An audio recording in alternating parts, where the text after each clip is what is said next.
Entendi. E a segunda pergunta é a seguinte. Aí eu vou dar mais um pra gente ter um corte bacana mais pra frente. Você é professora de Direito Penal Uhum. e atua como advogada criminalista também. Sim. Aí eu queria te fazer uma pergunta bem polêmica. Você tá apoiando o Lula. O Lula é inocente? O Lula é inocente.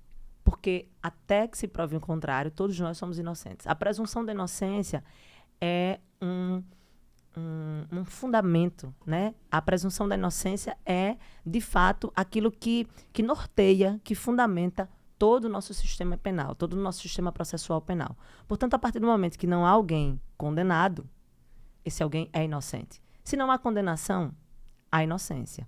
Isso é fato.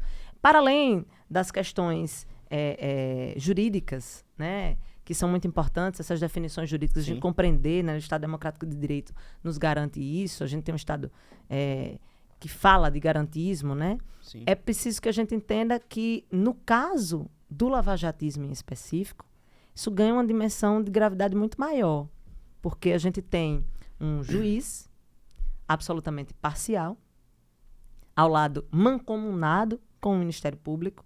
Inclusive, todo o meu respeito à instituição do Ministério Público. A instituição tem grande admiração por todo o trabalho que o Ministério Público desenvolve e lamento que dalanhóis da vida possam descredibilizar uma instituição como, por exemplo, o engavetador da República hoje, que é o PGR, possa, de fato, a Aras, né, descredibilizar uma instituição, né, infelizmente manchar a imagem da instituição como Ministério Público. Eu acho que o Ministério Público está acima disso, está acima dessas figuras.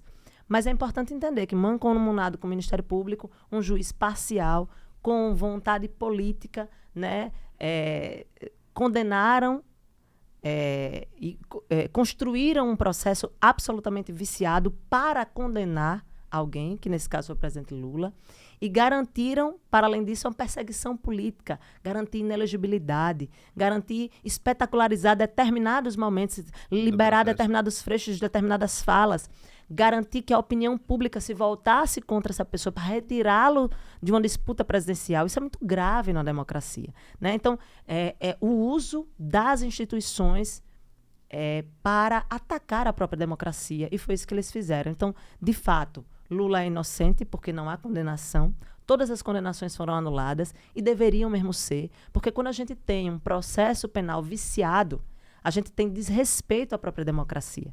A gente tem desrespeito ao Estado Democrático de Direito. É por isso que a presunção de inocência existe, né? Porque o Estado é o nosso garantidor.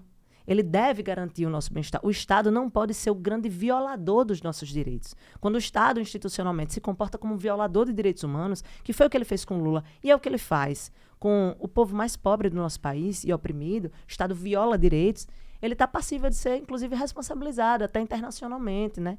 Portanto, eu acho que a gente precisa retomar a credibilidade das nossas instituições e, inclusive, pensando sempre num processo que seja sempre mais democrático, sempre mais transparente, num processo que garanta direitos dos cidadãos, porque, sobretudo, quando é para responsabilizar. Porque quando a gente está falando de responsabilidade penal, a gente só pode, de fato, trabalhar no campo da garantia. Senão, a gente entra, né, na ilegalidade. Eu lembro de quando eu assistia na TV as questões da Lava Jato e via certos tipos de conduta. A gente que é operador do direito, a gente sabe, Sim. né? E aí a gente já olha com um olhar diferente do que as pessoas estão olhando. E eu olhava, isso aí vai dar uma merda. Isso vai dar uma merda. Porque era muita coisa que, assim, você olhava na TV, aí você olhava para um livro e fazia, cara, isso aqui não dá para ser feito. Isso eu acho que é o que mais angustia, sabe, Will? Assim, eu dando aula, por exemplo. Isso é muito angustiante, né? Porque a gente vai lá e explica sobre a presunção de inocência. Fala das possibilidades, de como é que acontece o processo penal, né? Mas na prática, o que há, assim, é muito difícil falar disso, inclusive em campanha política. Então, às vezes, eu vejo muito candidato fugindo de temas polêmicos, como, por exemplo, o enfrentamento de uma segurança criada sob a lógica do inimigo. Né? Porque a gente sabe que, na prática, esse Estado de Direito, que está lá na nossa teoria, que está na Constituição, na verdade, dependendo do local onde você mora, ele vira Estado de exceção. Então, é um Estado de exceção institucionalizado. Tem portas que dá para derrubar, sem mandado. Tem lugar onde você pode matar corpos negros e eles podem ficar no chão sem problema nenhum. E isso é muito difícil, Mas é preciso que a gente que está na política, inclusive de forma pedagógica, diga isso ao povo. Veja, a gente não quer essa lógica de segurança, porque isso não é bom nem para a população, nem é bom para a polícia. A gente não quer que os nossos policiais, que são trabalhadores de segurança, vão para a rua matar ou morrer. Sim. E quando a gente fomenta essa lógica o tempo inteiro, os resultados são sempre esses que estão aí. Mais gente morrendo, números de segurança pública piorando, aumento, né, de mortes violentas, aumento de crimes patrimoniais, aumento de violência doméstica familiar. Por quê? Porque a resposta ela é sempre repressiva. E ela tem cara, ela tem cor, ela tem lugar. Então, é preciso que a gente inverta a lógica. Claro, investindo em segurança pública, investindo em inteligência na polícia, pagando periculosidade aos policiais, investindo numa polícia que tenha formação inicial e continuada, na lógica de direitos humanos. Mas é preciso que a gente garanta um combate ao racismo dentro das instituições. E isso é fundamental. Porque é isso, esse Estado de Direito não pode ser um Estado de Direito apenas para alguns. Sim. Tem que ser Estado de Direito para todo mundo.